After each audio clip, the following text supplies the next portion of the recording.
Dear friends, आप देख रहे हैं एंटरप्रेन्योरशिप का सॉल्यूशन। इस वीडियो में 2021 एग्ज़ाम में जो स्पेशल एग्ज़ाम हुआ है, जो इम्प्रूवमेंट एग्ज़ाम हुआ आपका, तो चलिए इसके सारे के सारे क्वेश्चंस के करेक्ट आंसर्स देख लेते हैं। और जिसने ये क्वेश्चन पेपर मुझे भेजा है उस बंदे के लगभग सारे सही हैं, एक क्वेश्चन छोड़ करके बाकी उसके सारे सही हैं। तो काफ़ी अच्छा लगा उस बच्चे की परफॉर्मेंस, काफ़ी मेहनती बच्चा है वो, और मेरी तरफ से उसको best of luck in future.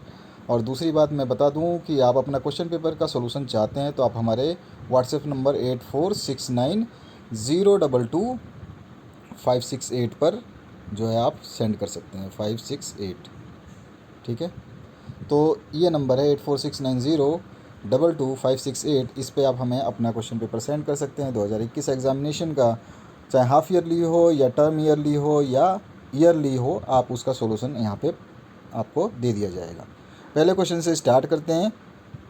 Which of the following is an element of sensing the opportunities. ठीक है, तो यहाँ पर पूछा गया है निम्न में से कौन सा अवसर बोध का तत्व है। तो सारे के सारे अवसर बोध के तत्व हैं, जो कि समझ की शक्ति, परिवर्तन पर नज़र और आपका नव परिवर्तनीय गुण। ठीक है, तो इसमें सभी आंसर सही हो जाएंगे, तो फोर्थ ऑप्शन करेक्ट करना था।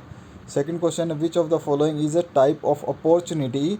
तो अपॉर्चुनिटी का जो मेन रीज़न है, मेन टाइप है, वो है आपका क्रिएटेड अपॉर्चुनिटी, यानी कि बनाई गई अपॉर्चुनिटी। ठीक है, निर्मित अपॉर्चुनिटी। बाकी अगर आपका ये आपका न्यू और एक और चीज़ हो जाती एग्जिस्टिंग नॉन एग्जिस्टिंग में, तो आपका जो है ये आपका existing opportunity in the environment आता आंसर। कोई बात नहीं, आपका सेकंड आंसर जो है ये आएगा इसका करेक्ट ऑप्शन। ठीक है, इसके बाद आते हैं नेक्स्ट क्वेश्चन पे। तो इसका नेक्स्ट क्वेश्चन देखते हैं। विच of the following is an economic factor affecting environmental screening.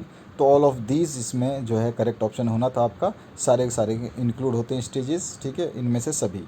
इसके बाद में आते हैं नेक्स्ट क्वेश्चन पे। अब देखेंगे इस स्टूडेंट ने कहाँ गलती करी है, कौन से क्वेश्चन में इसने गलती करी है, वो मैं आपको बता दूंगा।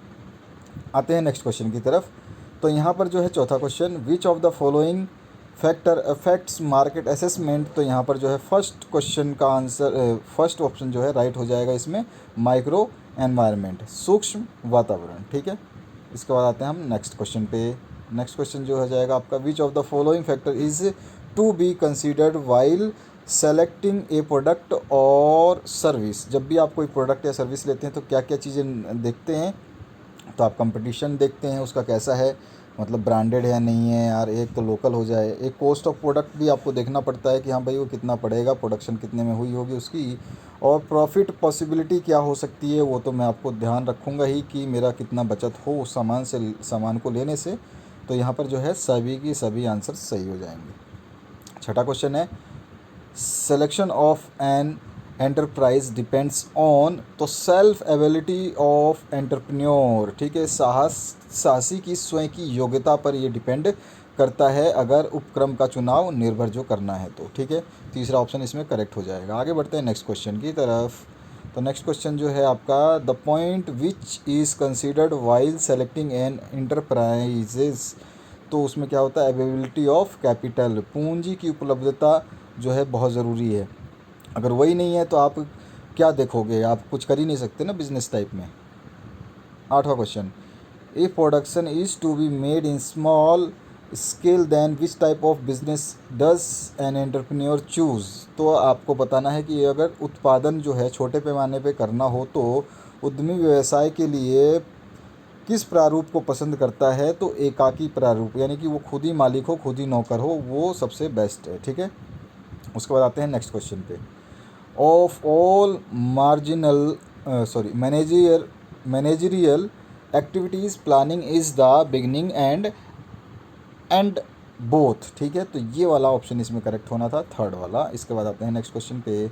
The main importance of business planning is. तो इसमें सारे के सारे ऑप्शंस जो हैं करेक्ट होने थे, यानी कि ऑल ऑफ द दीज आना था, इनमें से सभी।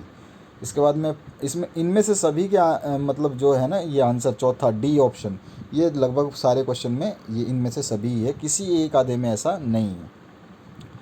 तो प्लानिंग इज़, तो यहाँ पे भी गोली ओरिएंटेड सब कुछ होना चाहिए, तो इनमें से सभी आ जाएगा। 11वें क्वेश्चन का आंसर भी डी हो जाएगा आपका।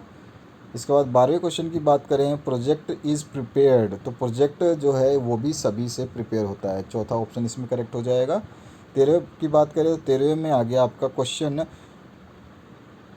इन project identification dash is needed, तो एक्सपीरियंस और यूज़ ऑफ माइंड अगर आपके पास नहीं है तो आप कोई भी प्रोजेक्ट का आइडेंटिफिकेशन नहीं कर पाएंगे। आगे बढ़ते हैं नेक्स्ट क्वेश्चन की तरफ, ठीक है। तो यहाँ पर project is a summary of, तो फैक्ट्स का, इंफॉर्मेशन का और एनालिसिस सभी का जो परियोजना एक प्रतिवेदन सारांश है, ठीक है। ये सब चीज़ करनी पड़ती है तब जाके एक प्रोजेक्ट जो है तैयार होता है, ठीक है।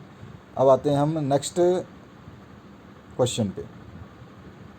15वां क्वेश्चन है, विच of the following is a kind of resources and there uses, तो इसमें भी ऑल ऑफ दीज आ जाएगा, फोर्थ ऑप्शन करेक्ट हो जाएगा सारे के सारे, क्योंकि आपके एंटरप्रेन्योरशिप की बात हो रही है। अगर ये प्रकृति के या फिर साइंटिफिक मुद्दों पे बात करते हैं तो संसाधनों के प्रकार अलग होते हैं, लेकिन आपका जो ईटीपी है इसमें भौतिक और तकनीकी संसाधन भी मायने रखते हैं मानव संसाधन के साथ साथ में, ठीक है। अब आते हैं नेक्स्ट क्वेश्चन पे। 16 जो क्वेश्चन है, कार्यशील पूंजी का स्रोत जो है वो कौन होते हैं, डेबिटर्स होते हैं, देनदार होते हैं। आते हैं 17वें क्वेश्चन पे, फिक्स कैपिटल इज़ रिक्वायर्ड, तो फॉर परचेज ऑफ लैंड, कि जमा पूंजी जो है ना आपको चाहिए भूमि खरीदने के लिए, ठीक है ना, स्थायी पूंजी की आवश्यकता। अब इसके बाद आते हैं 18वें क्वेश्चन पे। नेक्स्ट क्वेश्चन जो है यहाँ पर, न्यू वर्किंग कैपिटल मीन्स, तो करंट एसेट्स माइनस लाइबिलिटीज़, तो यहाँ पे ये हो गया पहला ऑप्शन करेक्ट। आते हैं 19वें क्वेश्चन पे, which of the following is a method of computation of break even analysis, तो ऑल ऑफ दीज, इसमें जो है सारे के सारे आंसर करेक्ट हो जाएंगे, तो ऑल ऑफ दीज आ जाएगा। नेक्स्ट क्वेश्चन की बात करें तो यहाँ पर आता है, कंट्रीब्यूशन एज, तो कंट्रीब्यूशन क्या है, सेल्स लेस वेरिएबल कॉस्ट, यहाँ पर इस बच्चे ने गलती करी है, ठीक है। क्या होता है, बिक्री घटाओ परिवर्तनशील लागत, तो ये दूसरा जो 20वां जो क्वेश्चन था उस बच्चे का गलत है, बाकी सारे आंसर्स उसके लगभग सही है, मैंने जहाँ तक ध्यान दिया है। आते हैं नेक्स्ट क्वेश्चन पे, तो यहाँ पर आ जाता है, the social responsibility of management is, तो टुवर्ड्स ऑल हो जाएगा, यानी कि सभी के प्रति, ये रहा इसका आंसर। इसके बाद आते हैं, management is an art of doing work और टेकिंग वर्क, तो यहाँ पे नहीं, थर्ड ऑप्शन करेक्ट हो जाएगा, both doing work himself and taking work from the others, स्वयं काम करना और दूसरों से काम लेना ही जो है प्रबंध की कला है। 23वां क्वेश्चन जो है, the foremost need of development in a country is, तो एफिशिएंट मैनेजमेंट जो है ये बहुत ज़्यादा ज़रूरी है, थर्ड ऑप्शन। इसके बाद आते हैं 24वें question, the nature of management is, तो यहाँ पे आ जाएगा इसका जन्मजात प्रतिभा तथा अर्जित प्रतिभा दोनों के रूप में, ठीक है। तो इसका क्या आंसर हो जाएगा, थर्ड वाला। आते हैं नेक्स्ट क्वेश्चन की तरफ। नेक्स्ट क्वेश्चन जो है, making expenditure is a burden, marketing expenditure is a burden, तो यहाँ पे जो आ जाएगा वो क्या आएगा आंसर, ऑन कंज्यूमर्स, यानी कि जो उपभोक्ता हैं उनके ऊपर ये एक भार हो जाता है। क्यों कि वो मार्केटिंग करते हैं, तो मार्केटिंग में आपका एडवर्टाइजमेंट चलेगा, जैसे कि आपको प्रचार दिखाया जाता है, टीवी पे ऐड दिखाया जाता है, तो वो जो ऐड दिखाने का खर्चा है वो कंपनी अपने जेब से नहीं करती, वो क्या करती है, जो प्रोडक्ट बनाए, मान लो 10 रुपये का साबुन बनाए या 9 रुपये का साबुन उनको बना करके मिला, और प्रोडक्ट जो आप इस प्रोडक्ट का जो एडवर्टाइजमेंट कर रहे हैं तो उसको भी ये कुछ पैसे दे रहे हैं, तो वहाँ से ये 1 रुपये जो है इसका खर्चा, एक साबुन पे 1 रुपये मान लो जोड़ देगा, तो इसका प्रोडक्ट का कीमत 10 रुपये हो जाएगी। तो यहाँ पे क्या होता है, ये किसके ऊपर गया, हमारे ऊपर आया। हमने अगर वो प्रोडक्ट 9 रुपये में ख़रीदना होता है तो हम उसको 10 रुपये में ख़रीदते हैं, बिकॉज ऑफ द एडवर्टाइजमेंट वो उसका रेट बढ़ जाता है, मार्केटिंग से रेट बढ़ जाता है। आते हैं 26वें, importance of marketing concept is for, तो यहाँ पर जो है इसका आंसर हो जाएगा ऑल ऑफ दीज, ठीक है। आगे बढ़ते हैं नेक्स्ट क्वेश्चन की तरफ। तो नेक्स्ट क्वेश्चन जो पूछा गया है इसमें, public deposits are the source of, तो शॉर्ट टर्म फाइनेंस, अल्पकालीन वित्त का, ठीक है। तो यहाँ पर इस बच्चे का एक क्वेश्चन और गलत हुआ है, यहाँ पर 2 क्वेश्चन गलत हो गए अब तो, क्यों मध्यकालीन वित्त का बोला है, तो ये गलत है, ये ऑप्शन नहीं आएगा। इसके बाद बात करते हैं 28वें क्वेश्चन पे, the rate of dividend on preference shares is, तो यहाँ पर जो है फिक्स्ड आएगा, स्थिर सही है। इसके बाद आता है, fixed cost per unit increases when, तो उत्पादन में जब कमी होती है यानी प्रोडक्शन डिक्रीज़ होता है तो फिक्स्ड कॉस्ट जो है वो इंक्रीज़ होने लगती है, हमारी स्थायी पूंजी जो है वो इंक्रीज़ होने लगती है।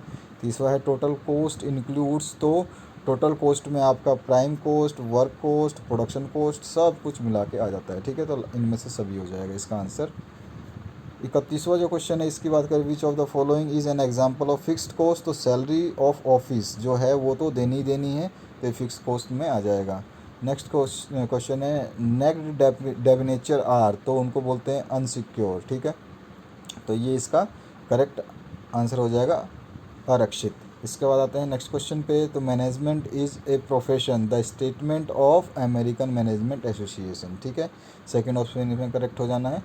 नेक्स्ट क्वेश्चन है 34वां, फिक्स्ड कॉस्ट इंक्लूड्स, तो फिक्स्ड कॉस्ट जो है कारखाना लागत को इंक्लूड करती है, चौथा ऑप्शन इसमें करेक्ट होना था। नेक्स्ट क्वेश्चन जो है आपका 35वीं की बात करें तो इसमें पूछा गया है the activities include in business planning is are, तो यहाँ पे ऑल ऑफ दीज आ जाएगा, चौथा ऑप्शन इसमें भी करेक्ट हो जाएगा। तो ये था आपका सॉल्यूशन कंप्लीट एंटरप्रेन्योरशिप का, और इस तरह से आप दूसरे सब्जेक्ट का भी जो सॉल्यूशन है देखना चाहेंगे तो इसी वीडियो के डिस्क्रिप्शन बॉक्स में लिंक है 12th क्लास की, वहाँ से आप देख सकते हैं। आप अपना क्वेश्चन पेपर हमारे व्हाट्सएप नंबर 8469022258 पर सेंड कर सकते हैं सॉल्यूशन के लिए 2021 एग्जामिनेशन से related. Thank you very much for watching this video, have a good day.